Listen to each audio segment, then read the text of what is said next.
তাই জীবনকে আলোকিত করতে হলে প্রথম যেই শর্ত সেটা হচ্ছে পরিশ্রম, দ্বিতীয় হচ্ছে টেকনিক্যালি পরিশ্রম, তৃতীয় হচ্ছে জ্ঞানের সাথে পরিশ্রম। এই তিনটা জিনিস যেই ব্যক্তি, যেই সমাজ, যে জাতি করতে পারবে সেই জাতি এগিয়ে যাবে, এগিয়ে যাবে, সেটাই হচ্ছে কথা।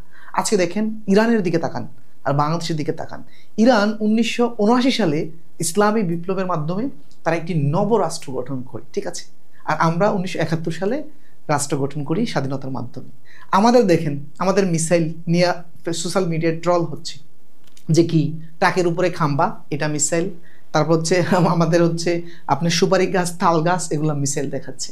আপনি চিন্তা করেন আজকে ওরা বহির্বিশ্বের সবগুলো শক্তিকে মানে বিদ্যাঙ্গুলি দেখিয়ে বীরের মতো মাথা উঁচু করে দাঁড়িয়ে আছে। দেখেন হয়তো ওরা মানে একেবারে ওদের সাথে মানে মানে ফাইটটা একদম 100 দিতে পারতেছে না, কিন্তু বাঘের সাথে লড়াই করে টিকে থাকাটাও তো আরেকটা বাঘের কাজ, তাই না?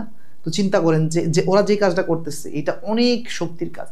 তো আমি চাই আমাদের বাংলাদেশটা এভাবে একদিন জেগে উঠুক, জেগে উঠুক, আমরাও জেগে উঠি, আমাদেরকেও শক্তি সামর্থ্য নিয়ে এভাবে জেগে উঠতে হবে। দেখেন আমরা জাতি হিসেবে মানে জাতি হিসেবে গর্ব করতে পারি না, এটা হচ্ছে সবচেয়ে বড় জায়গা যে আমাদের আমাদের ইউনিভার্সিটিগুলোতে কি আছে দেখেন, সভাপতি, সহসভাপতি আর সংগ্রামী সাধারণ সম্পাদক, ঠিক আছে। আর এর পেছনে আছে কি সহমত একদল ভাই আছে তেল মারে আর খাইয়া বেড়ায় সিঙ্গারা সমোসা এক ডোক কোক, তাই না? তাই এই জায়গা থেকে বের হতে হবে আমাদেরকে।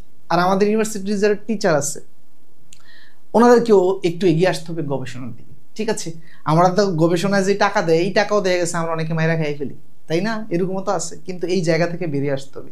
আপনি দেখেন যেই দেশটা আজকে এই যে ইউরোপ আমেরিকার মতো দেশের সাথে পাল্লা দিয়ে নড়তেছে, এরা কেন? এরা নৈতিকভাবে কিন্তু যথেষ্ট সৎ, ঠিক আছে। আমরা নামে মাত্র মুসলিম, আমরা কিন্তু নৈতিকভাবে সৎ হইতে পারি না।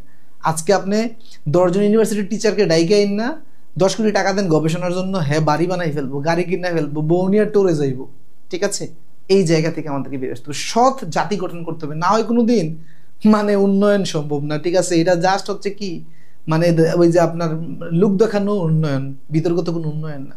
আপনি দেখেন বাংলাদেশের মানে ডিফেন্স ক্যাপাসিটি, পুলিশ ক্যাপাসিটি, তারপর হচ্ছে বহির্বিশ্ব থেকে যদি কোনো ধরনের হুমকি হামলা আসে কিভাবে প্রতিহত করবে, আমি তো কিছু দেখি না, আমার চোখে কিছু পড়ে না। এই জিনিসগুলোকে আমাদের উচিত মানে সবাইকে এগিয়ে আসে, সবাইকে। দেখেন আমরা মানে শুধু রাষ্ট্রকে নয়, একেবারে রাষ্ট্রের ক্ষুদ্র ব্যক্তি থেকে শুরু করে সবাইকে পরিবর্তন হতে হবে, নাই তো একটা রাষ্ট্র কোনোদিন পরিবর্তন হয় না।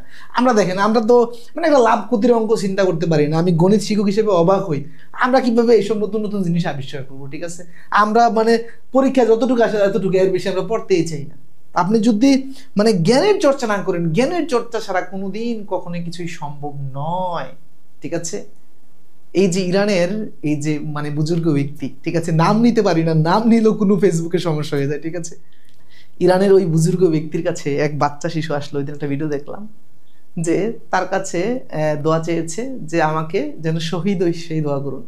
ছোট বাচ্চা, তিনি ওই বুজুর্গ ব্যক্তি হ্যাঁ তার জন্য দোয়া করলেন কি যে তুমি বড় হও, জ্ঞান অর্জন করো, জাতির জন্য কাজ করো, জাতির জন্য সংগ্রাম করো, তারপরে 80-90 বছর পর্যন্ত বেঁচে থাকে, তারপরে শহীদ হও, ঠিক আছে। চিন্তা করেন এই যে মানে তার দোয়াটা দেখেন। আপনার খালি মানে আপনি আজকে চাইছেন কালকে মরে গেলেন তাইলে কিন্তু হবে না, জাতির জন্য কাজ করে মরার চেষ্টা করুন, ঠিক আছে।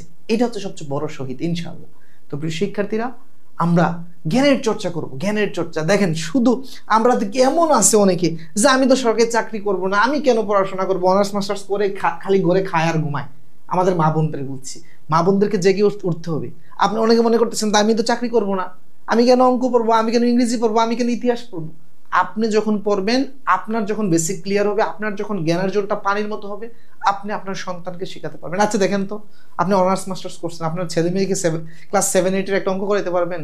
কয়জন আছেন এরকম বুকে হাত দিয়ে বলেন? পারবেন না, অনেকেই পারবেন। তা আপনি কি শিক্ষিত? এই শিক্ষা দিয়ে কি করবেন? এই শিক্ষা দিয়ে কোনো লাভ নাই। চলুন জাতিটাকে উন্নত করি জ্ঞান বিজ্ঞানের দিক থেকে, চাপাবাজের দিক থেকে নয়, সভাপতি সাধারণ সম্পাদকের দিক থেকে নয়। তো সবাই এগিয়ে আসুন, জাতি গঠনে কাজ করুন। আল্লাহ হাফিজ।